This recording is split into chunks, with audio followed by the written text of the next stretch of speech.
Kara Shalom, welcome to our watercolor journey. Bokeh is still one of the most amazing techniques to use in watercolor.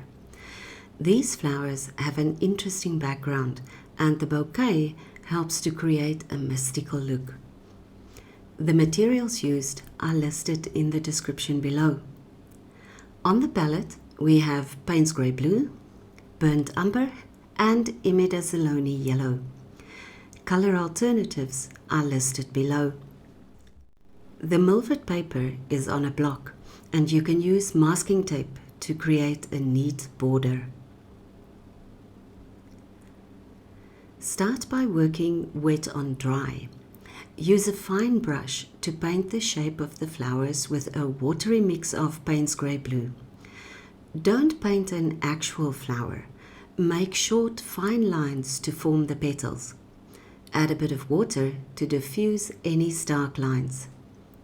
Add a few drops of burnt umber and Imi yellow to create variation in the petals. Continue with this method until you have a few flowers ready. As you work, the flowers should dry rather quickly as you will use very little paint and water. Remember that this is the first layer, so keep it light and transparent.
For the background, keep using the same small brush as you will do very fine work here. A bigger brush might give you too much paint or water, which will give you a more solid background, something that you don't want in this case. With a tiny brush, you can add tiny dollops of paint from the palette, which you then spread out with a bit of water. It's almost like negative painting. Work lightly around the flowers and add the darker colors close to the light colors of the petals, and then diffuse them as you move away from the petals. You will layer darker shades around the flowers later on, so don't worry too much about how light or dark it is during this phase. Leave unpainted patches of paper to give the illusion of small flowers in the background.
Now you can start adding some more flowers in the same way you did before.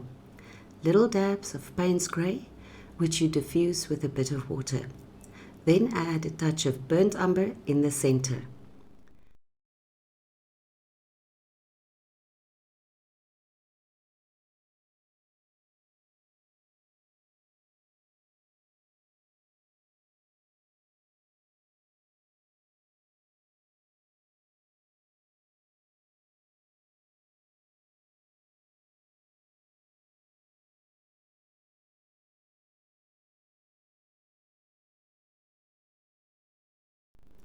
For variation, you can add some yellow flowers here and there.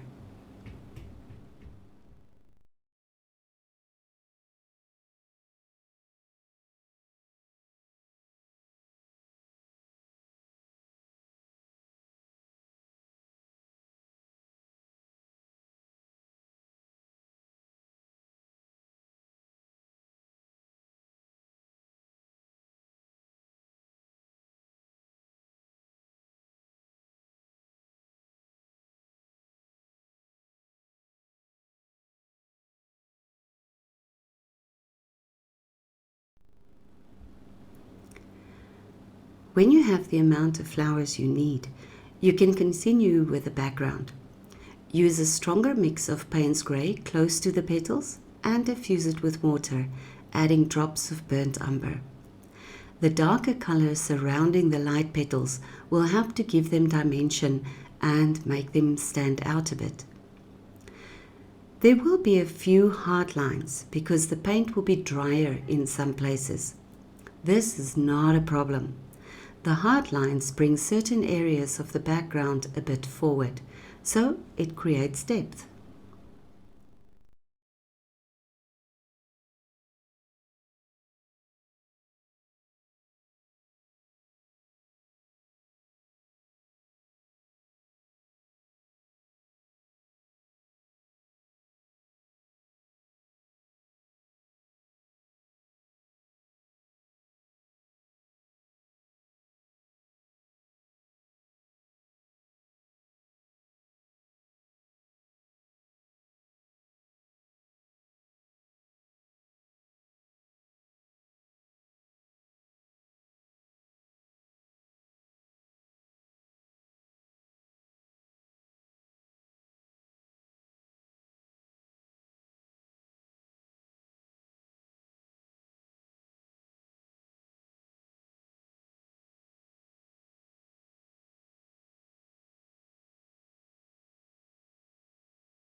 To extend the background, you can use a larger brush, using the same colors and techniques.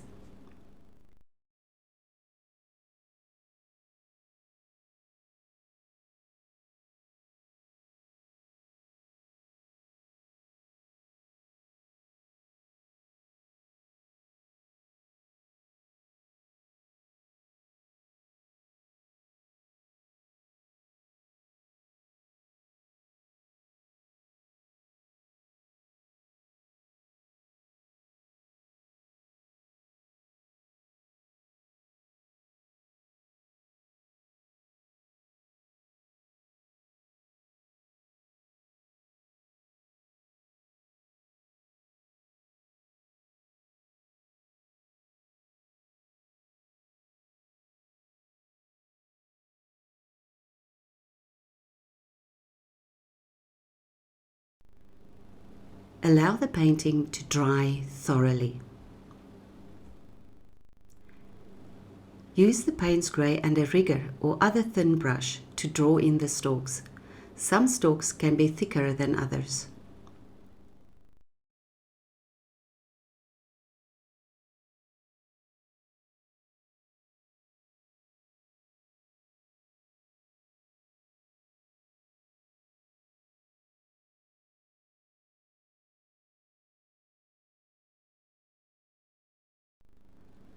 While you wait for the stalks to dry, you can use a small brush again to add a bit of definition to the petals. Use Payne's Grey and draw tiny shadow lines in and around the petals.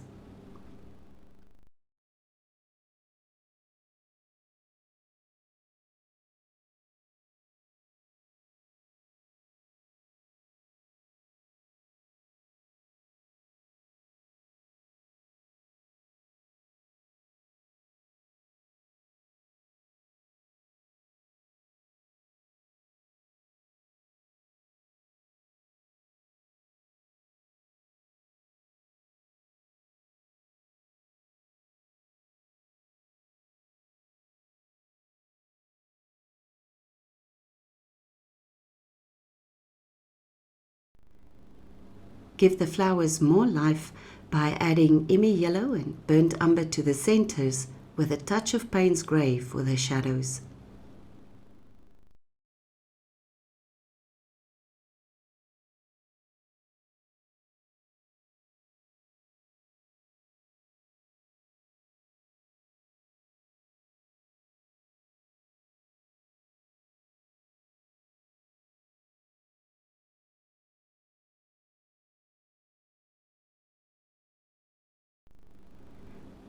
Instead of using gouache for the lighter stalks, you can use an Eradicator brush or any other firm brush. Wet the brush, dab it on a paper towel, and then lightly rub out the paint where you want the lighter stalks to be. Dab out the excess water with a paper towel.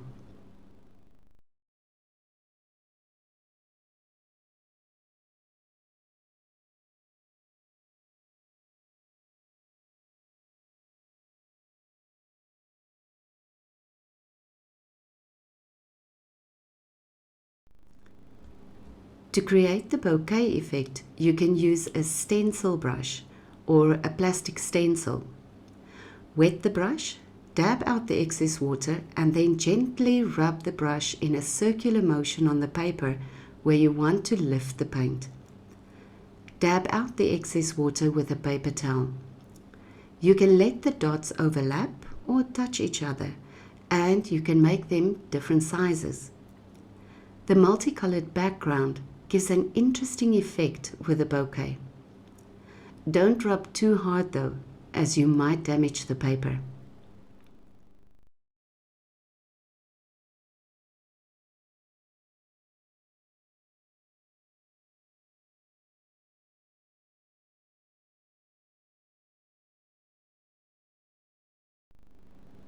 Bouquet is a very time-consuming technique, but it makes your creation quite interesting. Thank you so much for joining us today. We hope to see you again soon. Vaya con Dios.